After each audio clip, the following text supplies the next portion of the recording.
First, just let me express my gratitude also to Jen. Let's see where she parked this time. There, okay. And to all the people who preserved these lands so that we could be here today.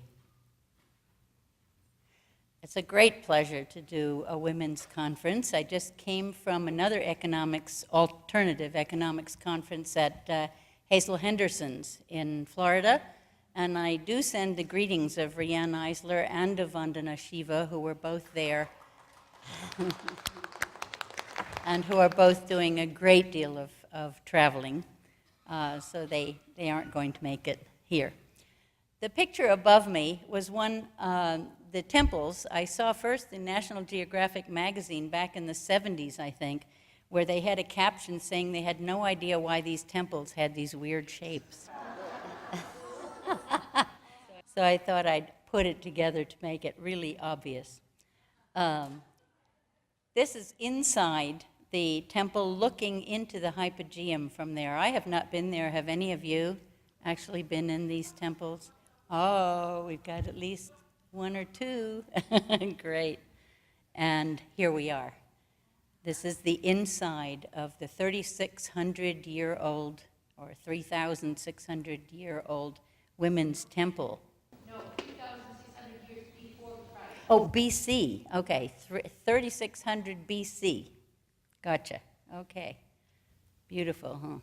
Here's another goddess. Do you all know about Coyolxauhqui, the Aztec moon goddess, whose war god brother hacked her up and tossed her head into the sky and her body down the mountain, meaning down the bottom of his temple, the Templo Mayor in Tenochtitlan, today Mexico City.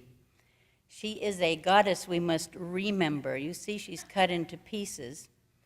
And what's interesting about her finding, it was on February 21st, 1978, that electrical workers below ground ran into her.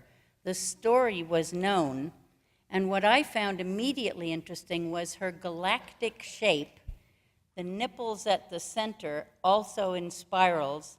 I speak Greek. Galaxia is Milky Way. And her helmet is filled with suns, S-U-N-S,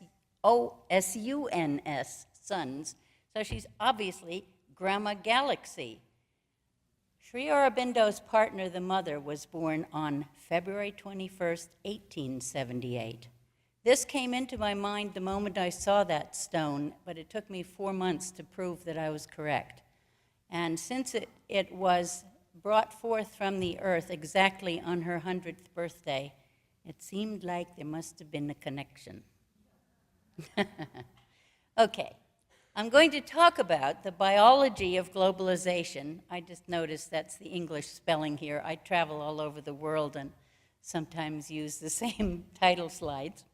I did add in crisis as gifting opportunity for tonight's because that's what it really is.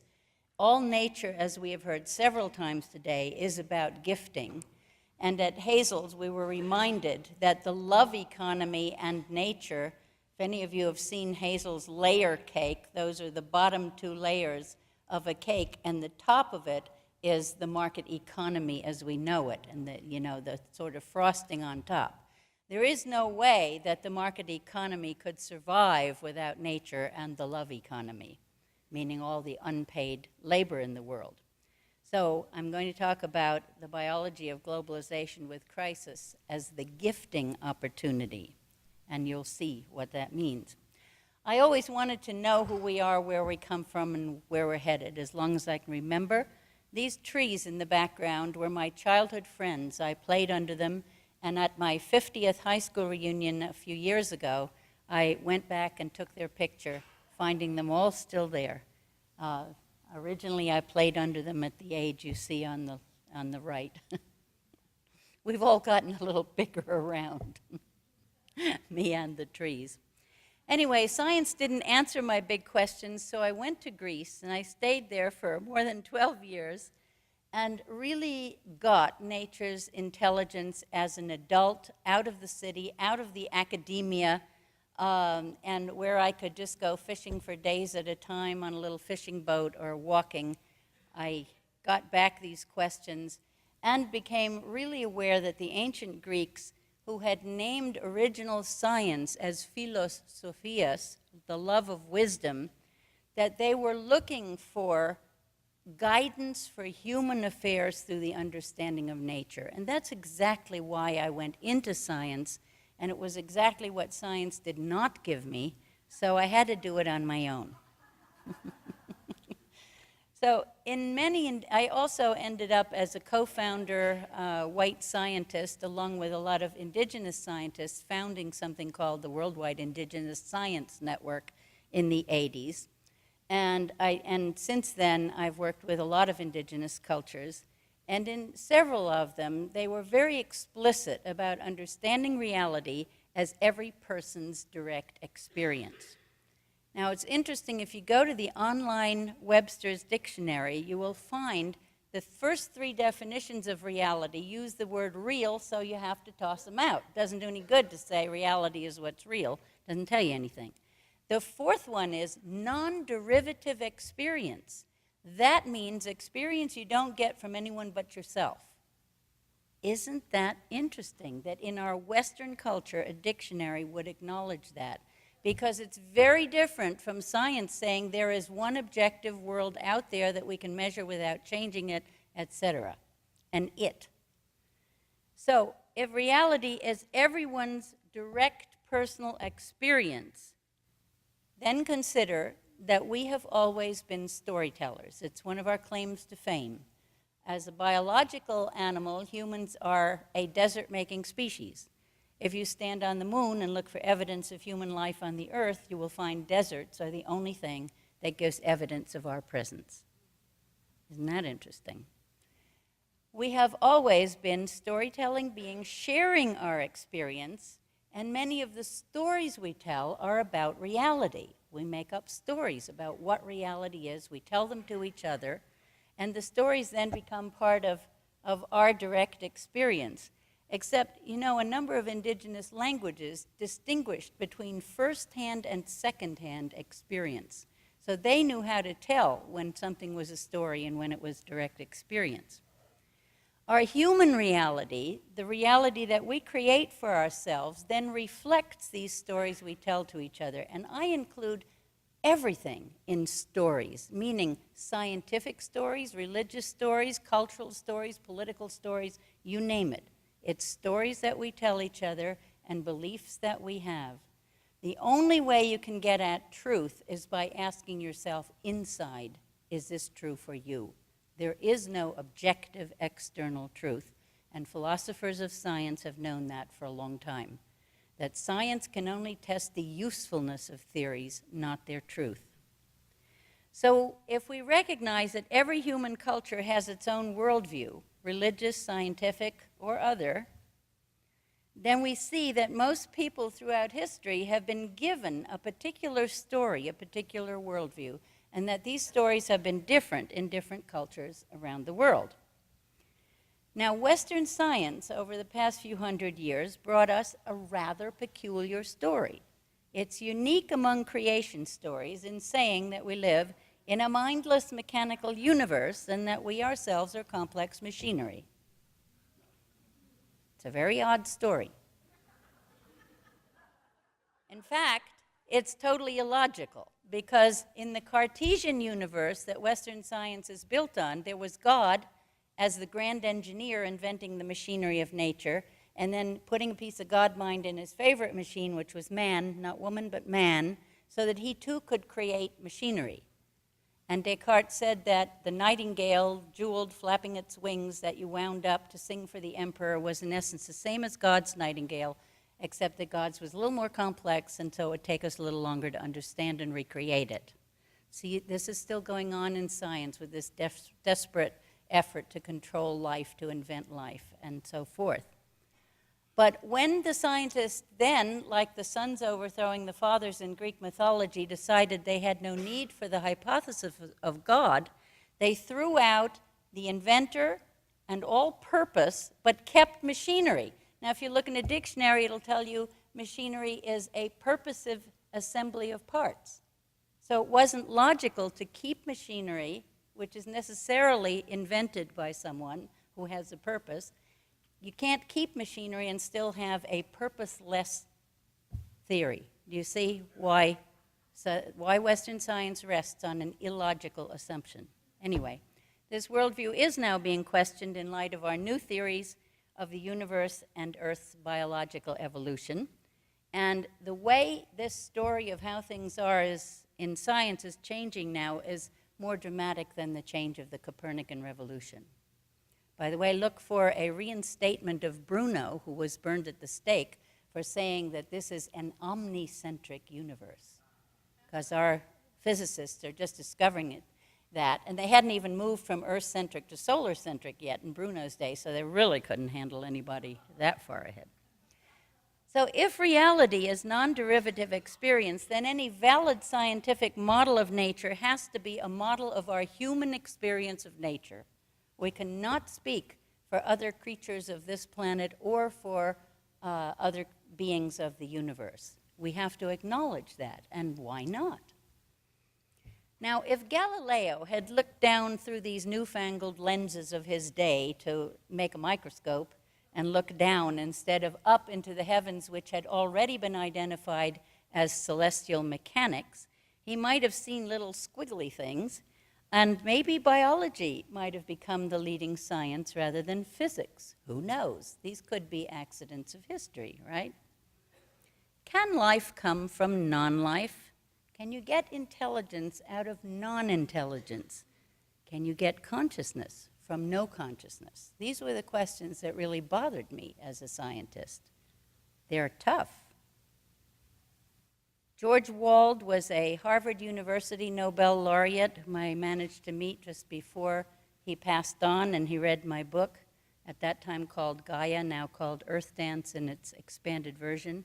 And he said he assumed the existence of creative mind throughout biological evolution.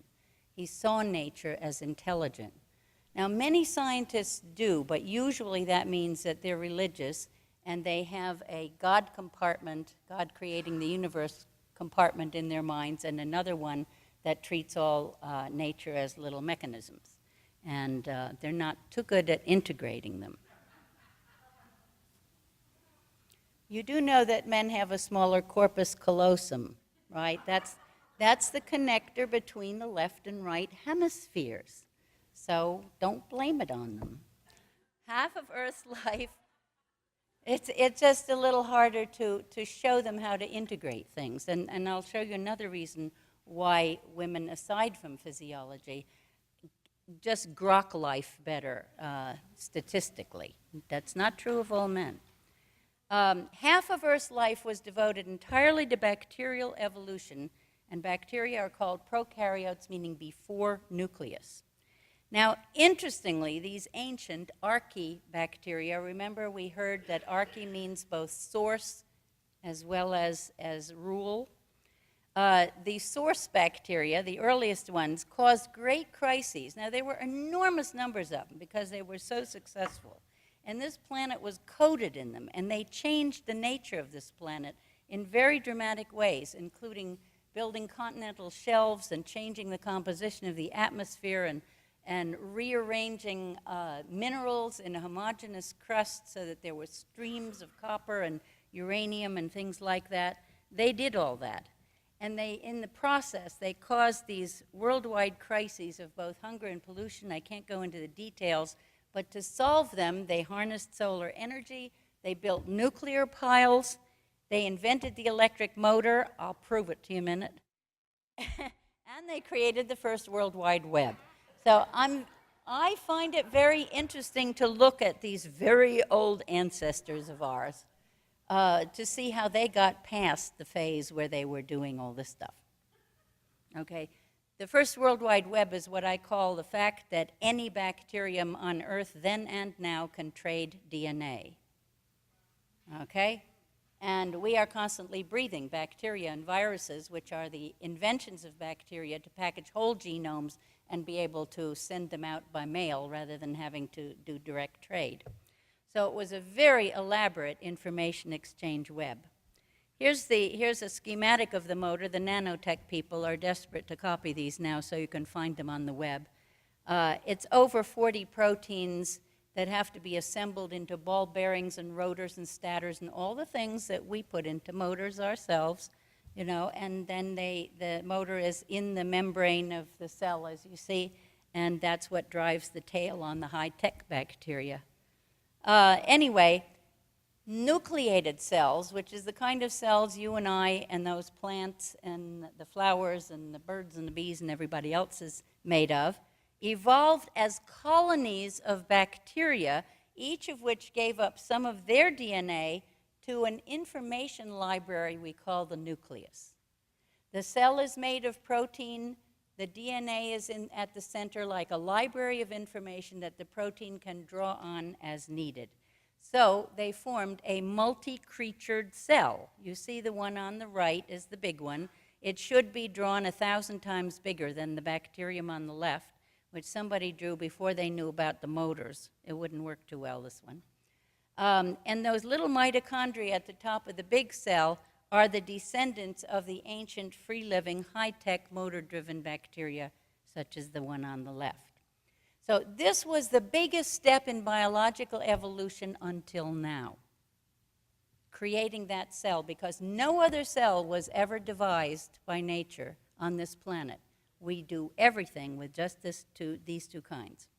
And then the rest of evolution, you remember from biology classes that we had multicelled creatures evolving in the seas first, and this is all in the last 1/4, so it's relatively new stuff.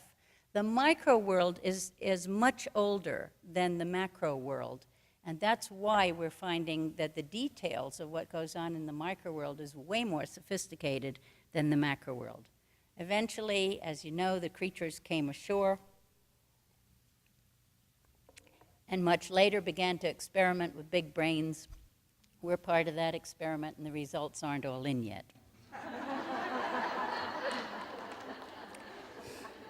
But a single cell in your body is as complex as a large human city is, and a single organ more complex than all human society. And that it really helps to understand this, because we think we have a big problem unifying all of humanity.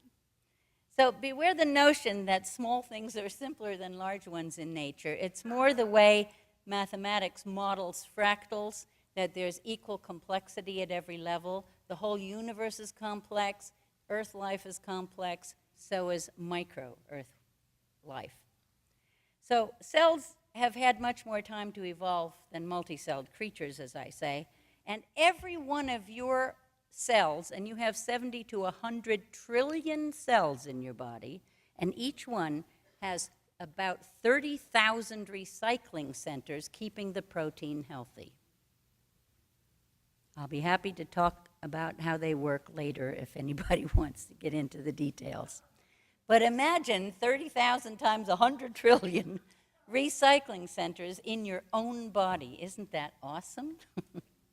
Now, we've had over half a century of lab evidence that DNA can reorganize itself in response to stress, either inside or outside the body. It was Barbara McClintock who first did this research, and she was ignored for a long time and finally given a Nobel Prize for it.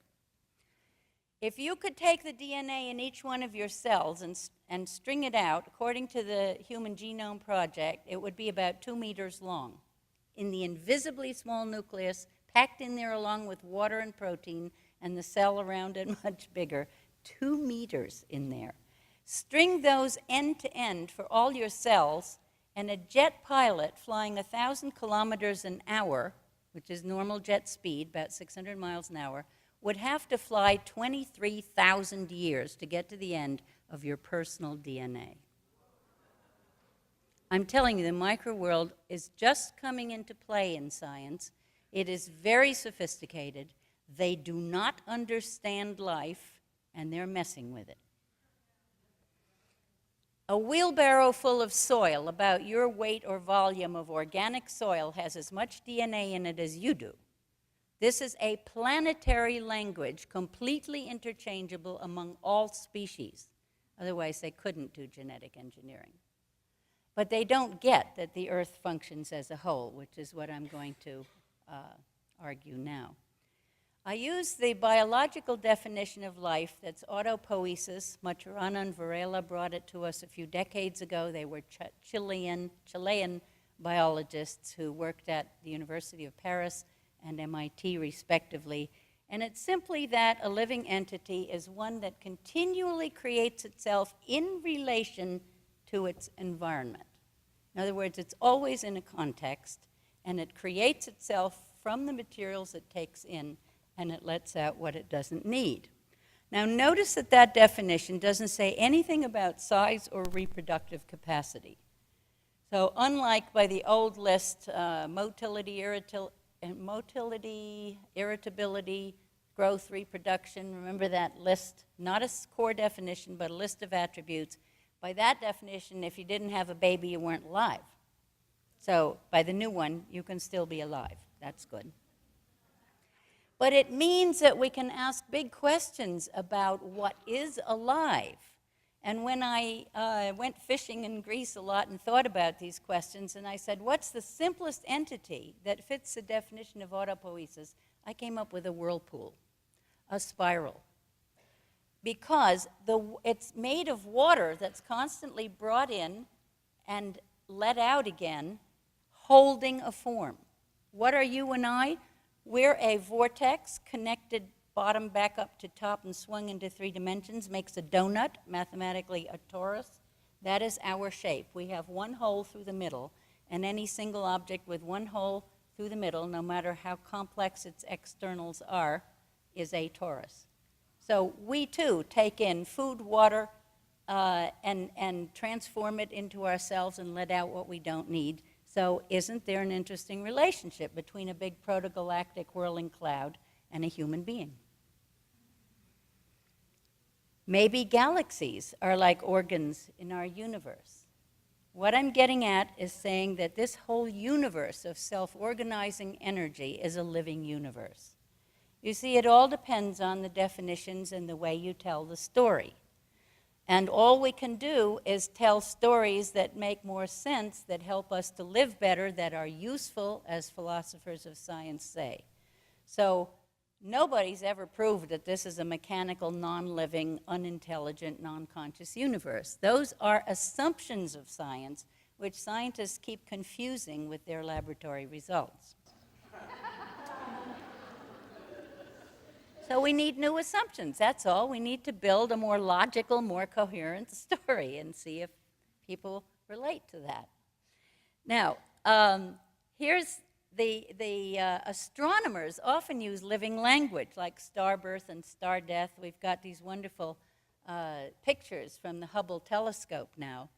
And my favorite version of a unified field theory has been thought up by 2 people, Nassim Haramein and Elisabet Rauscher. Elisabeth has a PhD in physics from Berkeley.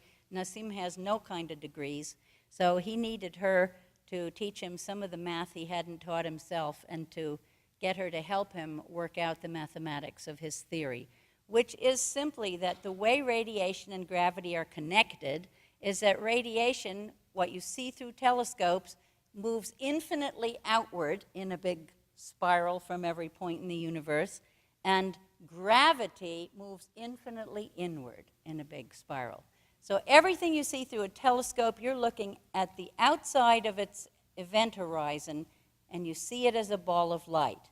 We in the whole universe are within the event horizon of the universe, so if we could get outside it, it would look like a big ball of light.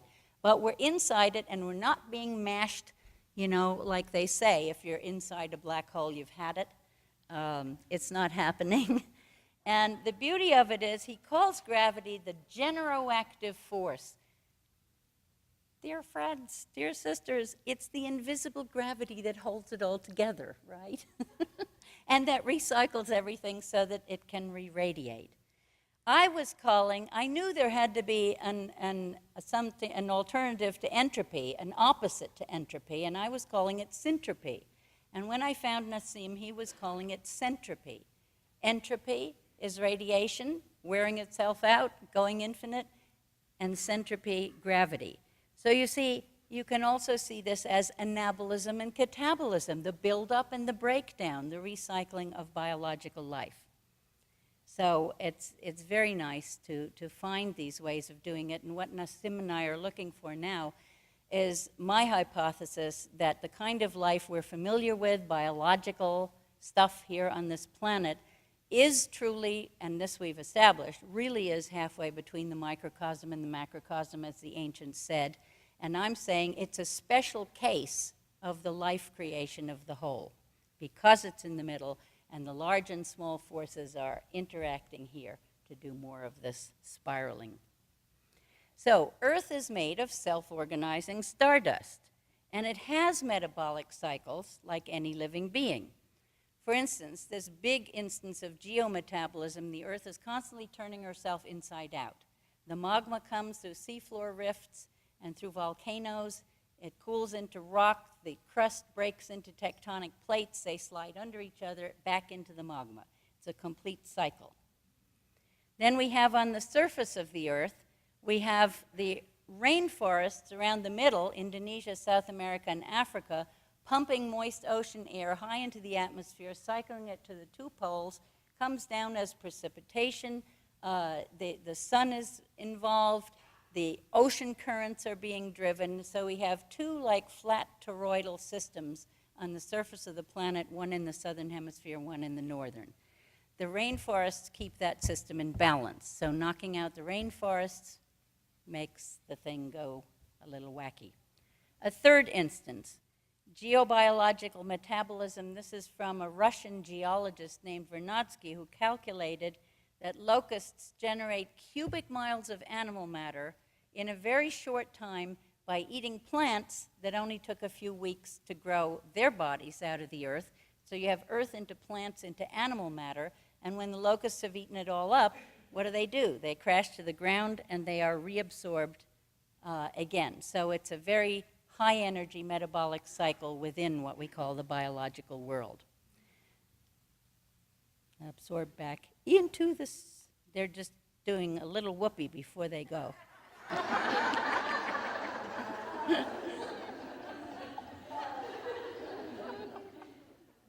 I'm making you go real fast here, but remember, I've got 30 minutes to cover 5 billion years of evolution and philosophy of science and globalization. So, two patterns that I have abstracted from nature that really explains a lot. The first is a cycle of evolution that I also call a maturation cycle, beginning with some unity, say the early Earth's homogenized crust, and it individuates, packages itself into bacteria, okay? What happens then? Whenever you have individuation in nature, you get tension and conflict. Now, this is as far as Darwin got in the cycle of maturation. He kind of got to the adolescent part. But if they don't kill each other off at this stage, what happens? They start negotiating some of these differences. They resolve some of them in cooperative schemes, and if the cycle completes, you end up with unity at a whole new level. And in this case, the bacteria worked out ways of negotiating, of sharing, of dividing the labor, and of creating the nucleated cell. So that's one instance of that kind of maturation. They got through the hostilities and learned that it's more efficient and effective to feed your opponent than to waste energy trying to bump him off.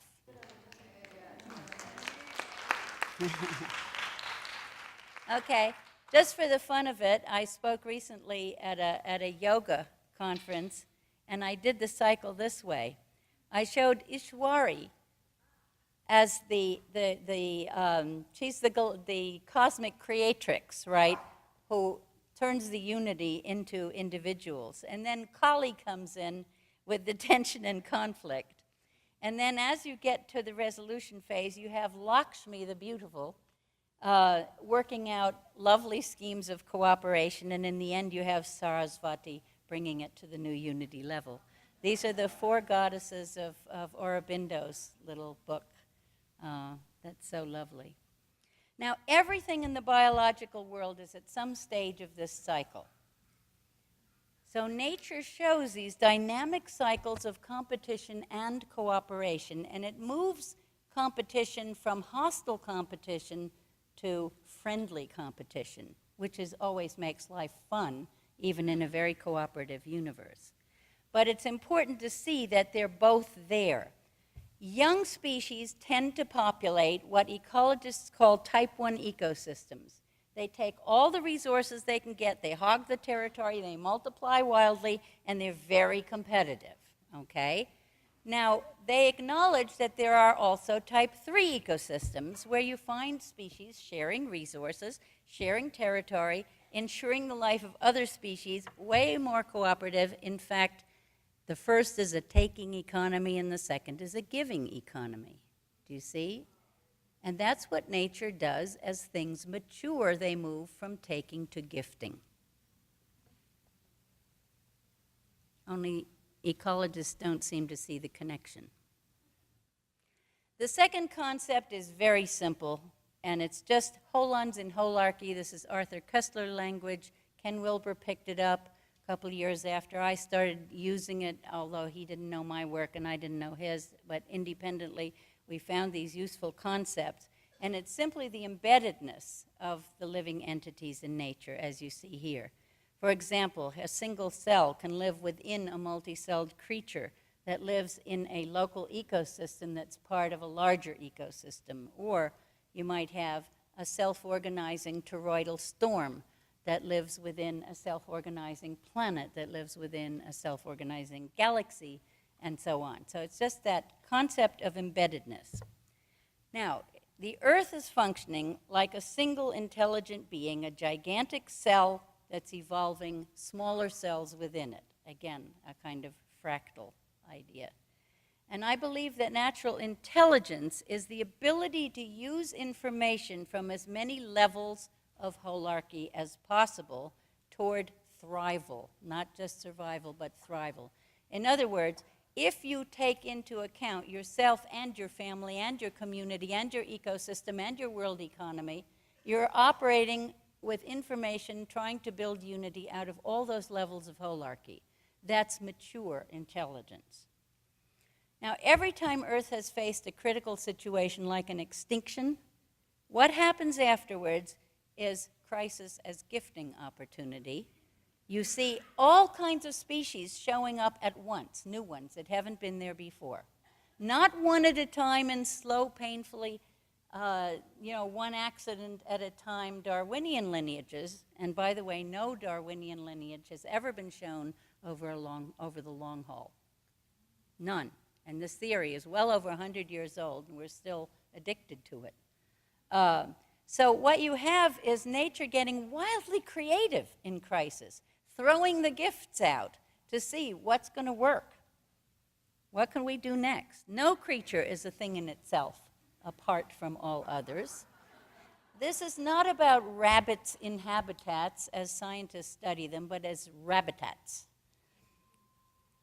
Now, as I said, we have over a half a century now of evidence showing that evolution happens when the DNA reorganizes itself with the help of proteins in response to stress. So genomes repair mutations and put new genes into play when they need to change something. And I wish I could show you more of the evidence even in the bacterial world, but time. In her wisdom, nature is very conservative with the things that work well and very creative when things don't work. She doesn't do this either-or thing where humans have to be either Republicans or Democrats, either conservatives or radicals, and that's all mushed together in some strange ways, these things. But she does whatever makes sense in the moment, depending on the problem you're facing. Yeah. So I call myself a post-Darwinian evolution biologist because life is just too intelligent to proceed by accident. I love the look on their face, like, what, us accidents? Our DNA knows what it's doing to your genetic, quote, engineers, and I put it in quotes because An engineer is supposed to be able to improve the system he's mucking around in, and we don't have a single success yet. Unless you define success by how much of it you can sell. Our U.S. Department of Agriculture 2 years ago said that the, quote, market success of genetically modified foods was due to market hype, not results. Okay, Darwinian evolutionary theory is wrong because it's intelligent and not accidental, because it's more about creating harmony and balance than endless scarcity. I mean, Darwin got that idea from Malthus, this scarcity idea, and both of them were working for the East India Company. So there were some, political pressures on them. Ecosystems are co-creative, not linear phenomena. And it's a dangerous theory because it justified the perception of nature as non-intelligent mechanism. It justified chaining children to machines for the sake of profits, and we're still doing that kind of thing, as I'll show more clearly in a minute. It justified the Holocaust, right? Survival of the fittest ideas, and the tyranny of the quarterly bottom line, which keeps us stuck in this kind of destructive capitalism. So we need a whole new story of evolution, and it has to be one about nature as a whole earth phenomenon in intelligent dialogue. I haven't even gotten into that, but we have so many indigenous people here that they at least will understand what I'm talking about.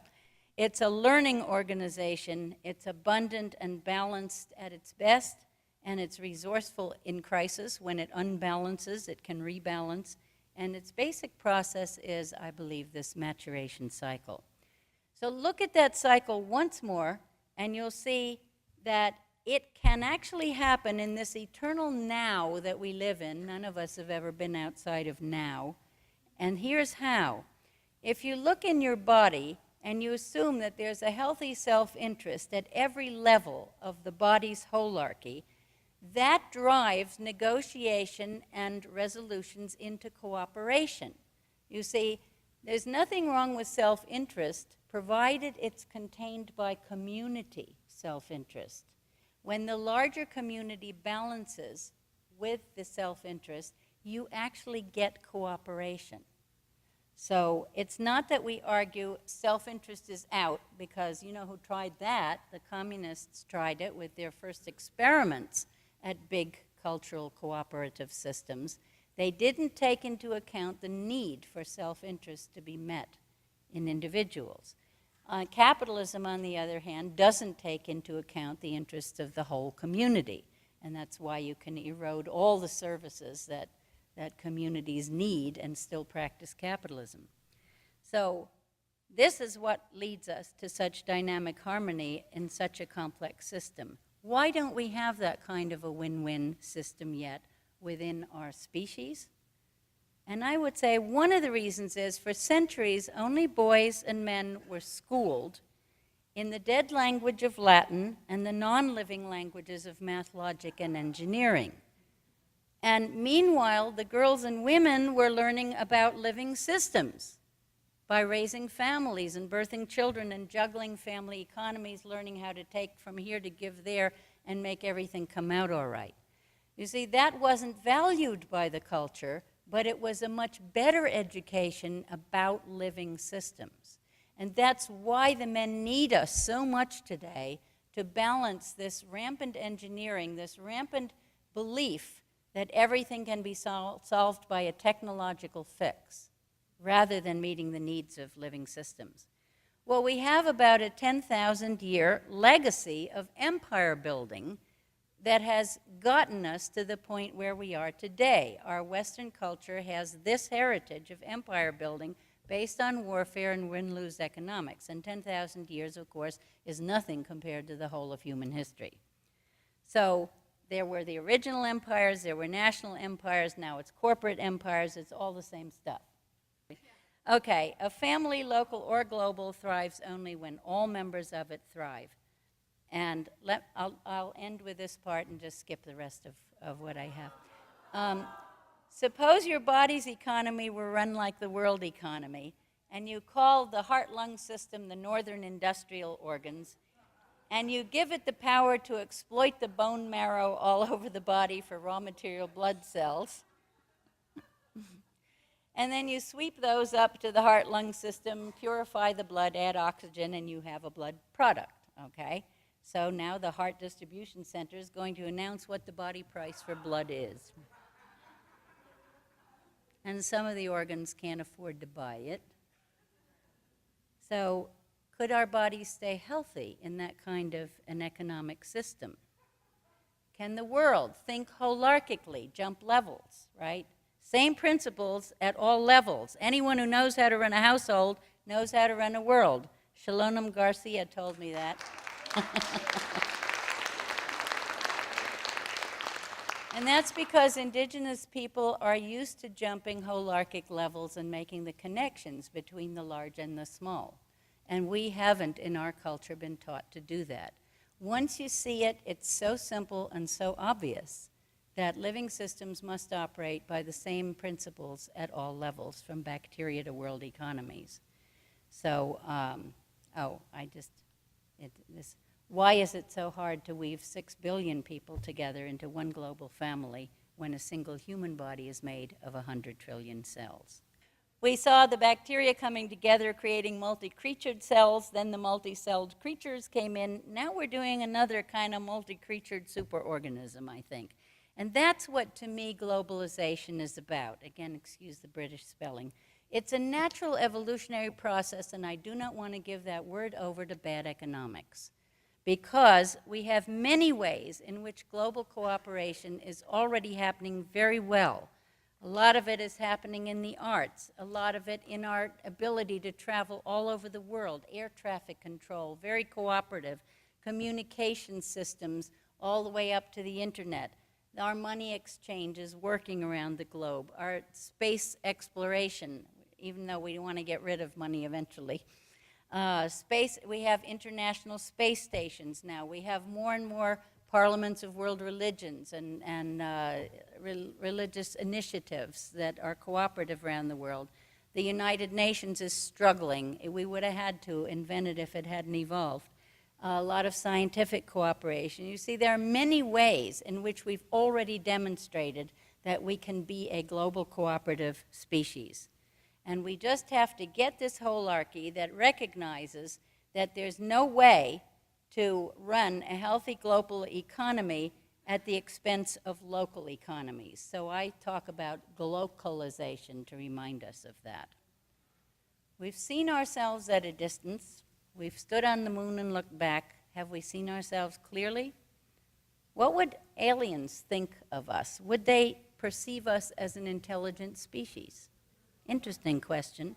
Is it intelligent to destroy your rainforests and their people when those are the pumps running your whole climate globally? Is it intelligent to cause the global warming? The Arctic peoples are pleading in our Congress, and their lifestyles are already changing because it's warming twice as fast in their lands as it is here. Is it intelligent to let these beautiful big species that we see with our eyes, be extinguished at our hands without respect for the community of life, for all our relations? We need to change economics because it's critical to our maturity.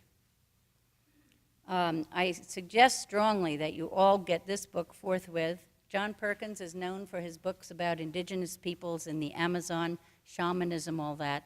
This is his confession of a 30-year life of totally destroying economies in what we call the third world, deliberately.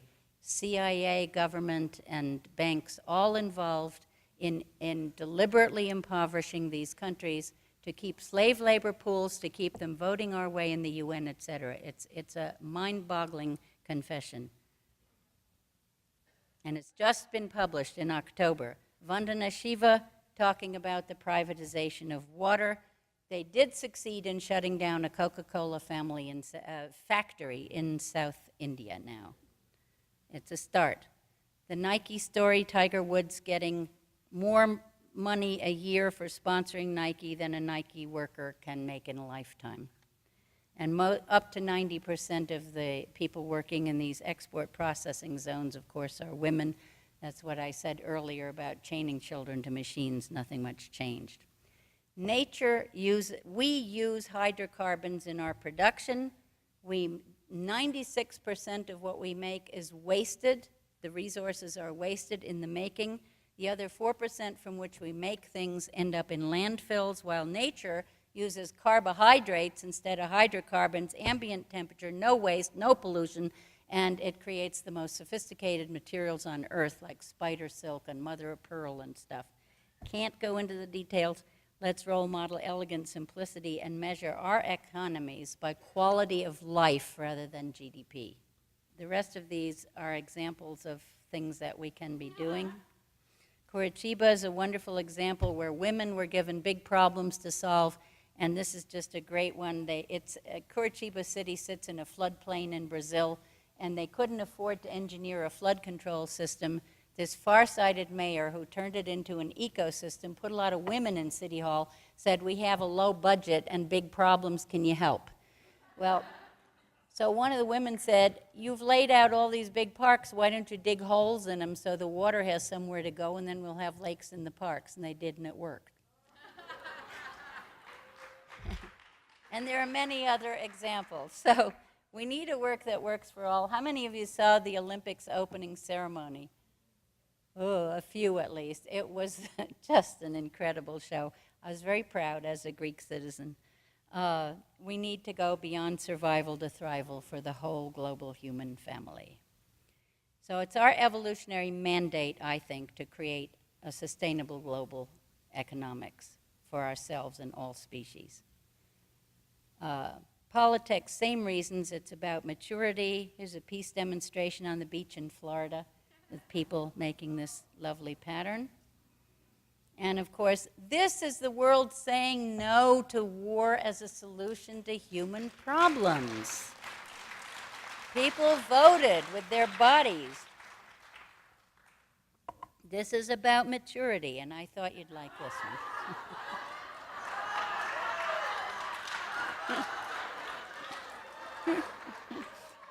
This is, actually, I call this Saddam's chemical weapons. The Dalai Lama says we're only going to have peace through critical thinking followed by action. He actually said that the best meditation you can do now is critical thinking. This was last summer in Rome. We had a wonderful week together. So this is the end. Crisis as opportunity in the chrysalis, my metaphor of the butterfly, that inside, when the caterpillar has crunched its way through the ecosystem, eating hundreds of times its weight every day, it hangs itself up, its skin hardens into a chrysalis, and little imaginal cells arise in its body, and its immune system attacks them. The reason is we have just found out in very recent years that there's a whole separate genome for the butterfly. It's carried by the caterpillar, but it is foreign enough so that it attacks it. But when we imaginal cells come together in groups, then we begin to overcome that immune system through our linkages. And that means that metamorphosis is about the old and the new coexisting for a while, which is where we are now. We have a new world order that honestly wants to turn the world into a police state with technological fixes and stuff. And we have our people dreaming up the new cooperative world based on the old indigenous knowledge. And, you know, we know what we want and what we want to do. All we have to do, because love trumps fear, and their culture is fear-based, is to get ourselves together with as strong an intent as they have had. And we can do it. We can become a mature species, knowing the earth as alive and intelligent, creating mature living economies, developing sustainable technologies, recycling everything we don't consume, and sharing the earth's resources, therefore, for 7 generations ahead. Women understand it and are the hope of our world. And we need to make caring a valid economic term, which is what that top line says. As Jen tells us, people will give to each other as mothers give milk to babies. So the Hopi say, we are the ones we've been waiting for. And Rumi said, why do you stay in prison when the door is so wide open? So.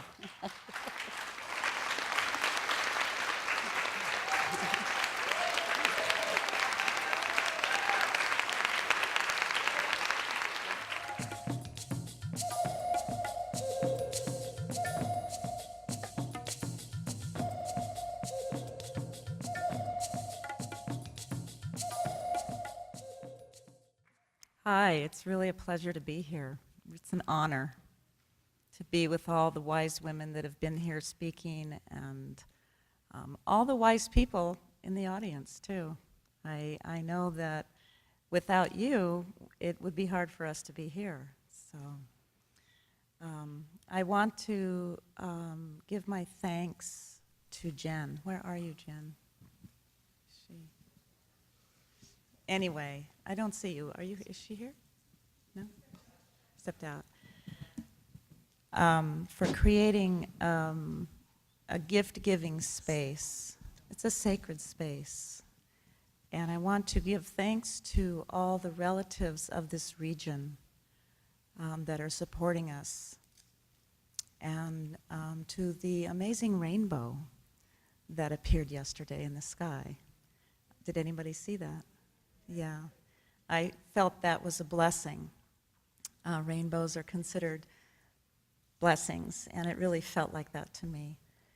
And also, I want to give thanks to the ancestors that are hanging on the wall behind us here. I don't know the names of all of them. Maybe some of you do here. The double goddess from Turkey, Neolithic double goddess in the corner here, Bronze Age. Thank you. This is a medieval world goddess figure here. This is perhaps Pachamama. And Peruvian. This is Kuan Yin. Coatlicue. Tara. Hygeia. Probably Colombian, a Colombian mother and child, and Kali. So I have a surprise for you that's not in the program. I want to introduce my daughters. Before I give my presentation to you, I want to introduce my daughters for something a little bit different. So you're going to come up? They have gifts for you. They are my gifts, and they have gifts for you. It says Larissa and Selena. Hello, is this on? Okay, good. Hi, it's really inspirational and amazing to be here. I just wanted to thank Jen and all the amazing women who've spoken and helped put this conference on. My name is Larissa Morningstar. This is my sister. My name is Selena Gentle Rain. And we represent a women's poetry, activist, art, and music collective called the Goddess Alchemy Project. So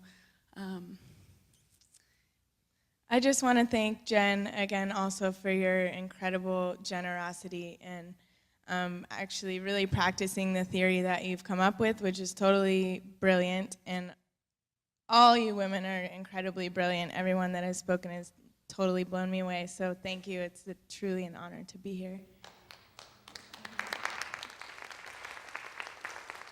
And also, Jen, thank you. Where are you, Jen? Oh, thank you so much for supporting our mom. It's really amazing. And believe it or not, it's hard to find support when you do work like her. So. Well, I'm sure you all know. But yeah, we're going to share something a little different with you. So here it goes. This is a song that I wrote entitled Woman Nation. I'm going to do a little prelude with some definitions in it so you kind of get a feel for what I'm trying to say. A new definition of procreation, not population, but mind elation. Across the nation, it's worldwide. No place to hide, just coincide. Procreation of the mind, you see, is the elevating kind to me. It's time to shift the paradigm rift. No time to crawl, we have to climb. No time for reason, we have to rhyme. Rhyme against the patriarchal paradigm, rhyme against the patriarchal paradigm. It's time for this rhyme. It's my rhyme against the patriarchal paradigm. R-A-P-P. This is my rap. What do you think of that? This is my rap. I said, what do you think of that? It's my rhyme against the patriarchal paradigm. One last time, sing it with me. It's my rhyme against the patriarchal paradigm. Rhyme against patriarchal paradigm. Rhyme against the patriarchal paradigm. It's time for resistance, insistence, persistence now. It's time for resistance, persistence, insistence now. Because Homo sapiens are endangered species. Destroy your mother Earth, try to make the ends meet. With malicious intent, we strike upon the earth. Ignorance and hate is stunting her birth. Where the rich meets the poor, it's a thin walled door. We must get to the core and stop the erosion. Do something now to prevent the explosion. Listen up now, cause it's too late for later. Give it up now for the woman creator. Woman nation, every day is a tribulation. Mind elation can fix this equation. It's time for erasing our inner conditioning. Don't let persuasion block out your listening. Glistening like the sands of time. Listen up now to the reason of this rhyme. When you act, you must think of 7 generations. Every step you must take, think of all of creation. Elation, relax, regroup, deep breath. It's time to teach the truth. We need proof of the truth. It's all too dilute, sugar-coated, loaded. These lies have exploded like the Big Bang Theory. The children's eyes are teary. The skies are all dreary. We're getting kind of weary. Hear me. Hear the beat of the earth. Feel this. Feel the cool of the dirt on my feet. Heartbeat is under you. Listen to me now. You think, what can I do? Feel it surrounding all of you. Let the love shower unite for one truth. Woman nation, every day is a tribulation. Mind elation can fix this equation. Because the perception of women in society is a real harsh reality. It's a completely and entirely a battle, a struggle, a tug of war. You think we could be cured of this disease? Women and children are like the trees, the roots of life and the utter foundation, harmonic balance of procreation. Woman nation, every day is a tribulation. Mind elation can fix this equation. Why do women got to have it the hard way? Work twice as hard for half of the pay, hey. Climbing the ladder, one rung at a time. Constantly shoved down and cut in line. It's time we go back to our roots right now. Time to fill the old boots. A single footprint left in the sand can be wiped away with the wave of a hand. Yet set in concrete, our steadfast feet will always defeat till our mission is complete. Woman nation, one love is one nation. Mind elation has solved this equation, yeah. Solve this equation, yeah. Solve this equation, yeah.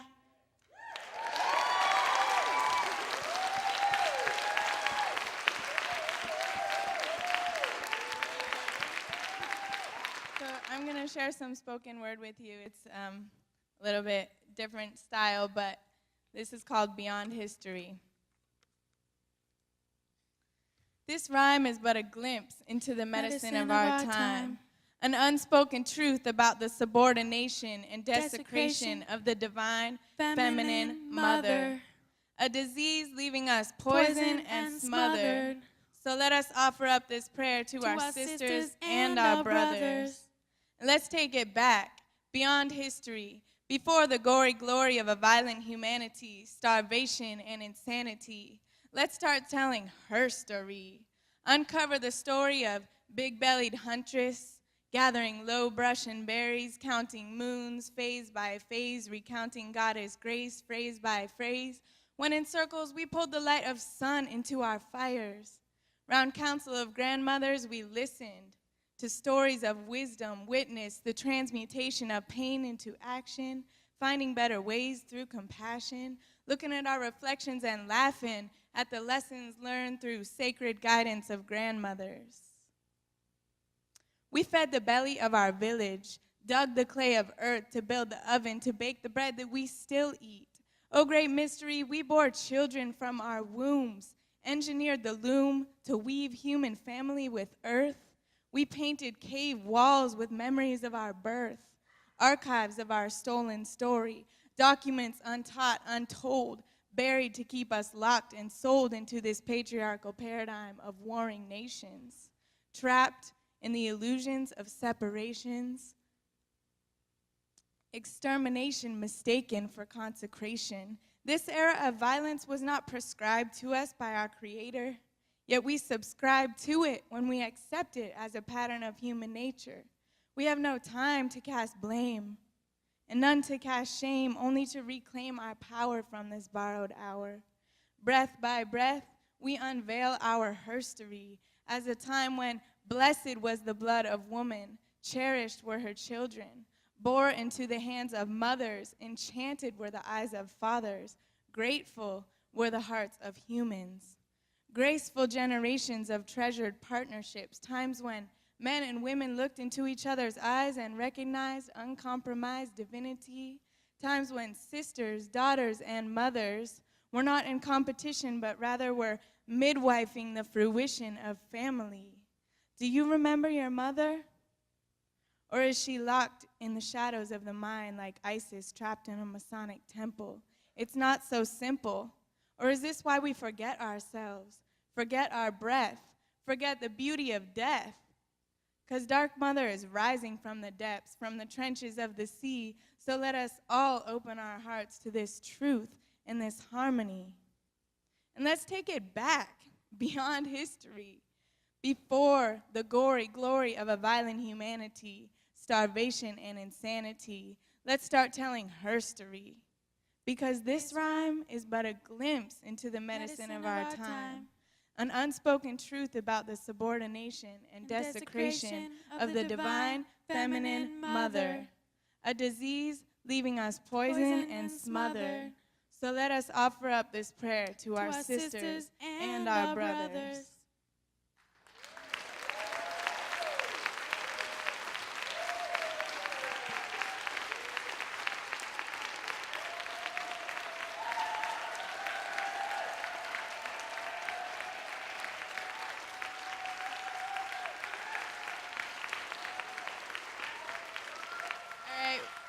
Is this on? Can you guys hear me? Okay. We got one more for you. This one is powerful. It's an invocation to the goddess Oya, the Yoruban goddess Oya. Yeah! And Oya is the goddess of great change and sacred regeneration and lightning, like lightning change. Storm energy, and we all know we need that kind of change. So this goes out to Oya. Oya day, Oya day, Oya day, lay yo. Oya day, Oya day, Oya day, lay yo. Oya day, Oya day, Oya day, lay yo. Oya day, Oya day, Oya day, lay yo. Oya day, Oya day, Oya day, lay yo. Oya day, Oya day, Oya day, lay yo. Oh, yeah. Oh yeah, MC Dakini is aquí. And if you want to hear a real rhyme, escúchame. I'll take you to another time, venga a mí. I'll let your mind unwind, wait and see. Some may think that there's got to be a difference between dreams, reality. But I do see through this falsity that we gotta keep dancing the waking dream. In the dancing dream, in the waking dream. Time to permeate the mainstream. Unconscious beings, wipe your slate clean. Today's a new day and yesterday is gone. Freedom will rise like the morning sun. For in the sun we are one. But up in the sun, in the sun we are one. But up in the sun. For the forces of Allegra set a spell in motion to transform it right. And if you need a little help, just invoke the Dakini, one who infuses the spirit within me. Sexuality, sacred in the soul, feel it in your heart, cause you gotta let it go with the Oya de, Oya de, Oya de Leo, Oya de, Oya de, Oya de Leo, Oya de, Oya de, Oya de Leo, Oya de, Oya de, Oya de Leo, Oya de, Oya de, Oya de Leo, Oya de, Oya de, Oya de Leo, Oya de, Oya de, Oya de Leo, Oya de, Oya de, Oya de Leo, Oya de, Oya de, Oya de Leo, Oya de, Oya de, Oya de Leo. Oh, oh, oh. Can you feel the warm breath of this Dakini? Step into my realm and you're bound to be free like your curiosity. I see the glow of your immortal illuminated soul. Whisper in your ear that it's time to let go. Softly in your ear to dissolve your control. Surrender to the flow of Oya, mother of form, mother of storm, mother of sacred regeneration, constantly shaping our nation. Consecration, breaking the spells like swells of a tsunami. Bring it on me. Your skin is ready and porous. So listen to this verse and chorus. Let it penetrate, let it permeate. Never hesitate to celebrate. This Akini's wrath. Take a bath, take a bath. In this lyrical take a bath, take a bath in this wrath. Take a bath in singing Oya de, Oya de, Oya de Leo. Oya de, Oya de, Oya de Leo. Oya de, Oya de, Oya de Leo. Oya de, Oya de, Oya de Leo. Oya de, Oya de, Oya de Leo. Oya de, Oya de, Oya de Leo. Sing it to Oya. Oya de Leo. Oya de, Oya de, Oya de Leo.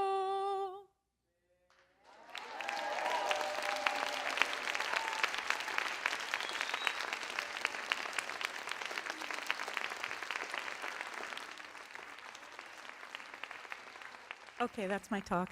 No. I I thought they would be a hard act to follow, though. I was inspired by Elisabet's talk, as I'm sure we all were, and it made me think about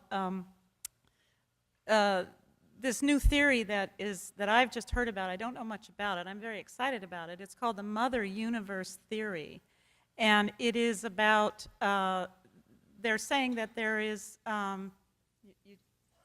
I don't have to go like this, right? Okay.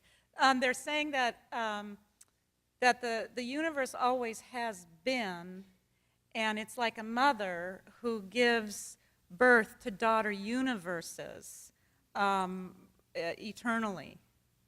So in thinking about reclaiming our wisdom, our deep, profound women's wisdom, and changing the paradigm, I have wanted to call the universe the Yoniverse.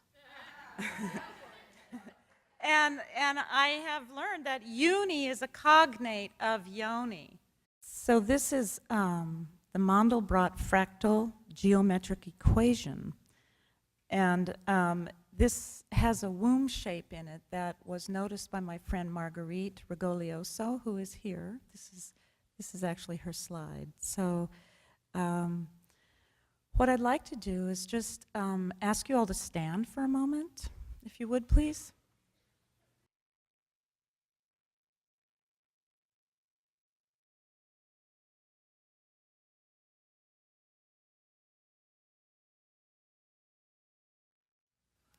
So I'd like to borrow something from Karine from Finland.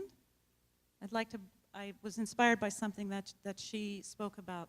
So I'd like to ask the women to take that posture that she spoke about, of the goddess that she spoke about, who blesses with this posture. And it's a shamanic practice to take postures to alter your energy, to become empowered. So I would like to just ask you to take this and posture, and the men, this is a woman's posture. So the men, I thought, well, you could observe and you could stand in this posture if you like, and what you could do is really get in touch with where you come from. So I would also like to ask you now to just begin to make a sound that just wants to come through you. It's called toning, and to just let it come. And we'll just do it together.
And just for a moment, just breathe in the nourishment.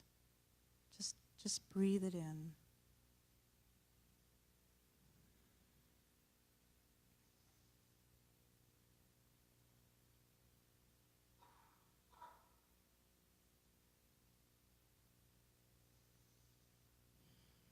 I consider that sound to be the verse of the yoni.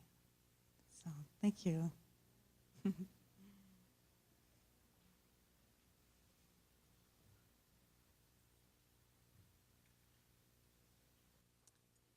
This is the female hormone, and at the top, you can almost see it. It's yoni shaped. So I'm introducing my talk with focusing on the yoni, the gateway of life and death. This is a ray of sun lighting a yoni shape on a dolmen of Cruqueneau near Carnac, France, at autumnal equinox. Midwifing death and the gift-giving paradigm. When I think of the sacred Earth Mother and the sacred Dark Mother of the great Yoni verse, or song of the sacred gateway of all life, death, and regeneration, I feel a deep, expansive stillness wrapping around me like a warm, velvety blanket, woven with the wisdom threads of the ancient wise grandmothers who have gone before me. The really ancient ones, the ones reaching out across the timeless expanse of this stillness, piercing my heart, beckoning me to wake up to my whole holiness as a woman, made in the image of the Mother Goddess herself. I see before me the dancing primal mothers of Africa, whose legacy of love, justice with compassion, and equality, profoundly affirmed by the work of cultural historian Lucia Chiavola Birnbaum, who is here, remains encoded in our mitochondrial DNA. Opened up by the love of the ancestral grandmothers, I feel the deepest sense of mystery and magic holding my being. And I feel the sacred truth that we are all born of the Great Mother. I feel this has always been true and always will be, even though the current twisted male-dominant paradigm would have us deny our beginningless beginnings. This paradigm, the mindset of which I have turned the patriarchal mindset, or PMS.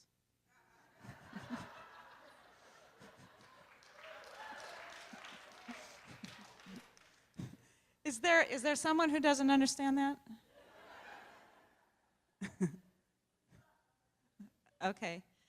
Has claimed all of women's sacred blood mysteries as its own, tricking itself into believing that men give birth to women from their ribs.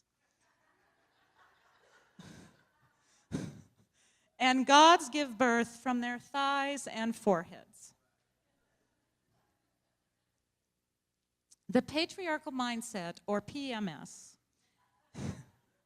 has broken the sacred hoop of life and forced it into a straight line with no connection between beginnings and endings. This PMS has also co-opted the mystery of death.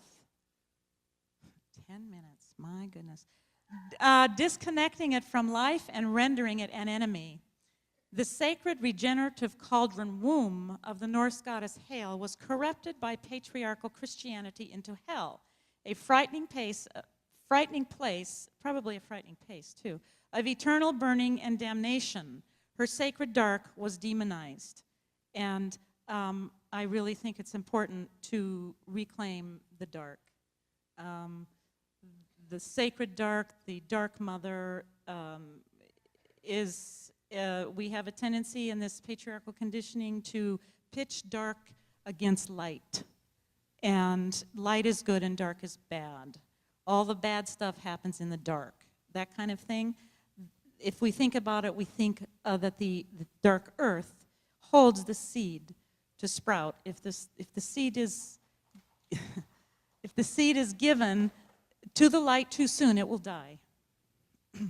Medusa, sacred snake-haired crone hag, meaning holy, was beheaded, an act considered by the PMS to be heroic, in order that men might conquer death and become immortal. Conditioned by such painful distortions, we of Western civilization suffer from a deep-seated fear of death, the mother, women, menstrual blood, birth, and life. Oh my goddess, we are in trouble.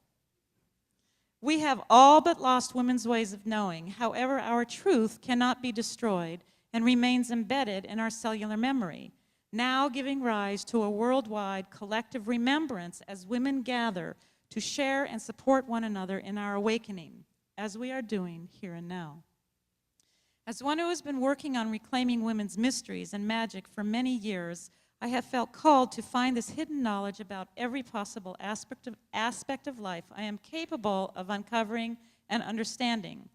Genevieve Vaughn has defined for us the basis of community, that of gift-giving and sharing, as she reminds us that muni is Latin for gift. In applying this creative, wise female vision to death and dying, I have come to see that death does not have to be traumatic. Life does not have to be the traumatic, life-denying event we are told it is. Death can be a peaceful passage into the next world, the swinging door back through the yoni gate of mystery. I have had the honor and privilege to midwife beings in their dying, animals and humans alike. What stands out for me the most is that when beings feel safe, the process of dying can unfold organically, peacefully, and beautifully.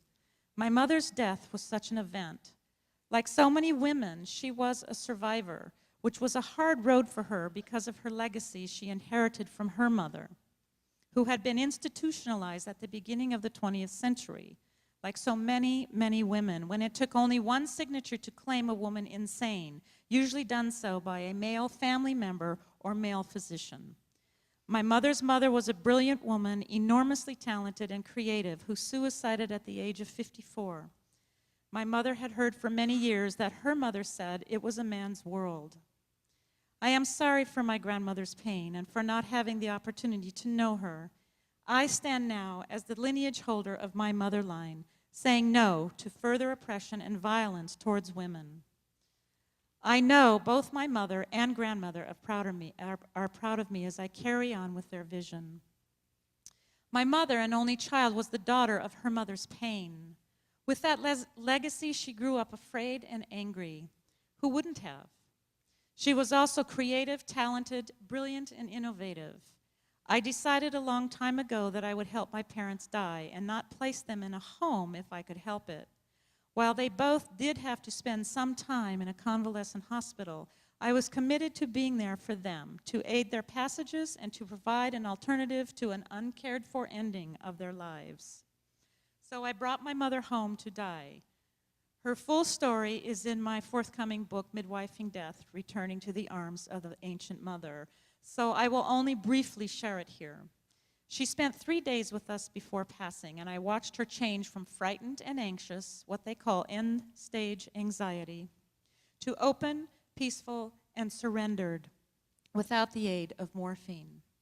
I treated her like an honored guest in my home, creating an environment of peacefulness, beauty, and love for her.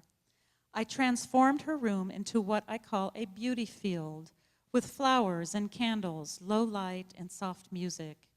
I often sat quietly with her, holding her hand, gently coaching her to let go, and giving her permission to die, letting her know that we, her children, would be okay.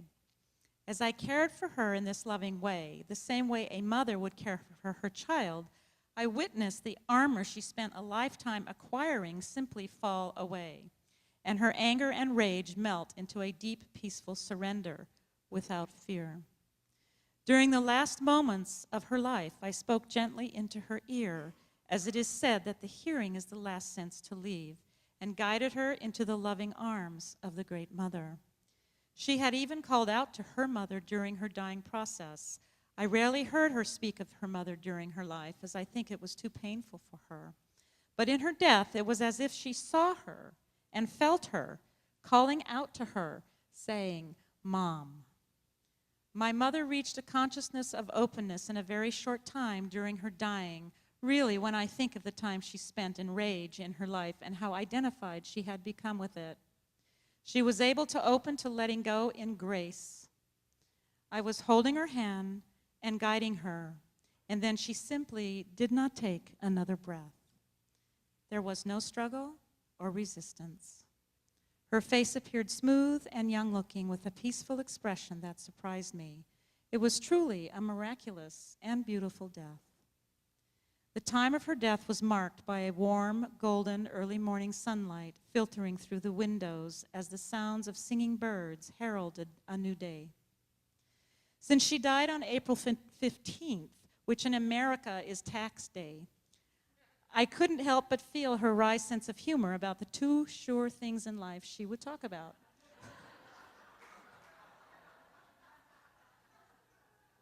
Death and taxes. She remained in her bed for three days at home. I would periodically go to her bedside and visit with her throughout those 3 days. My children, my daughters who you've met, were at home, and they were part of their grandmother's passing.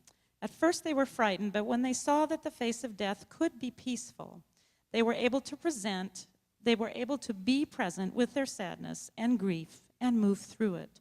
Nothing was hidden from them.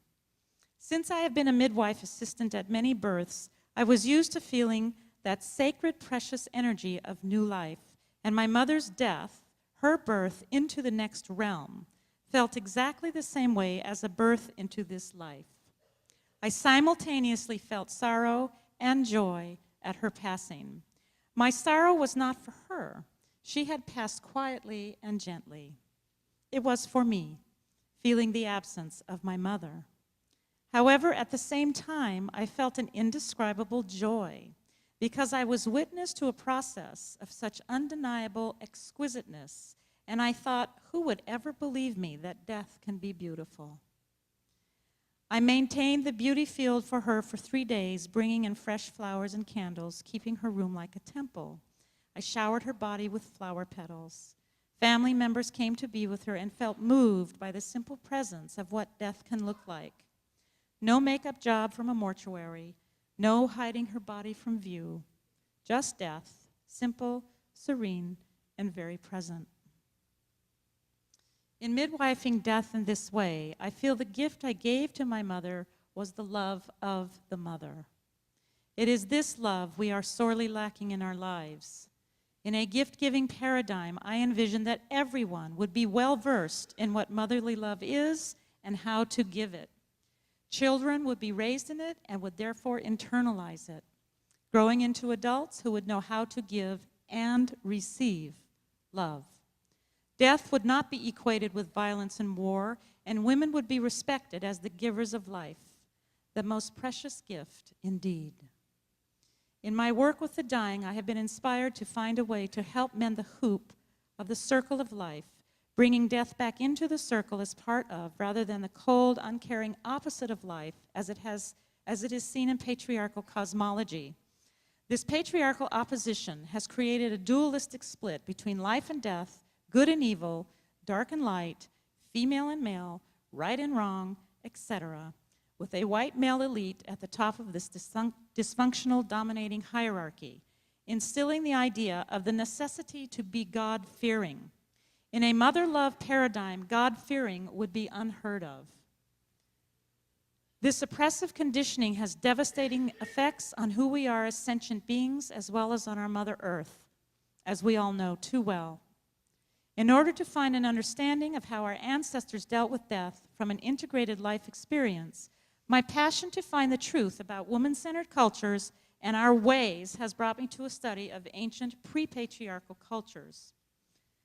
A major key to this understanding is to know that in our ancient heritage, death was always associated with regeneration and never stood alone, as archaeologist and linguist Maria Gimbutas has so eloquently shown in her comprehensive volumes, Language of the Goddess and Civilization of the Goddess. The death goddess was always the goddess of death and regeneration, from the Paleolithic through the Neolithic. Regeneration in the womb cauldron of the Great Mother gives us the vision of the wholeness of life, affirming the passage of death as necessary in order that the flow of life continue, like a river cascading over a mysterious edge, turning into a wondrous waterfall. This forgotten regenerative aspect of life through death, so revered and respected by our earliest ancestors and hidden from view in patriarchal religions, is indeed the mother's gift of life, of which we are all a part. It was women's sacred practice as priestess to serve as midwife to life and death, as the shamana, shamanka, or shamama, as I have now called it. The remaining great temples of Malta and the great womb tombs of Neolithic Europe are the ancestors' gifts to us of this primal wisdom. The elements of fear and denial currently existing in our supposed modern death practices can keep people bound to a morbid, life-denying, dissociated experience of both life and death. If we cannot see death for what it is, a passage from this life into the next realm of mystery that serves the spiral of life in completion of the great round of the goddess, then how can we see life for the complete and total gift of exquisite magnitude that it is? Can I have a couple minutes to finish?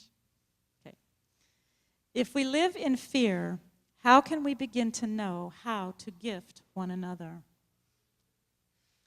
Meeting death in the gift-giving paradigm means to wake up to our life and reclaim our healing ways.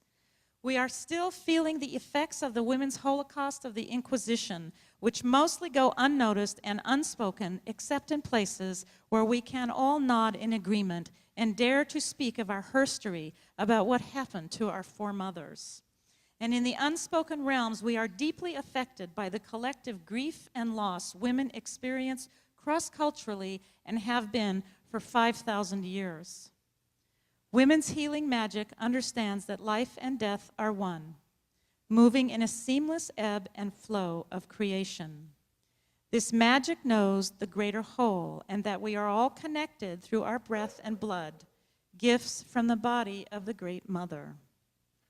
Women's sacred cultural view of life and death is a nurturing one. It is not that there is an absence of pain and suffering in this view. It is, however, a life-sustaining cosmology, as woman bleeds life into form, suckling it at her breast and tending to it in death, guiding it on its way through endings to new beginnings, as if we are nurtured in life at one breast and nurtured in death at the other. In this view, patriarchal economics would not determine how well one is tended to and cared for in their passage. Love would be gifted and would be its own reward.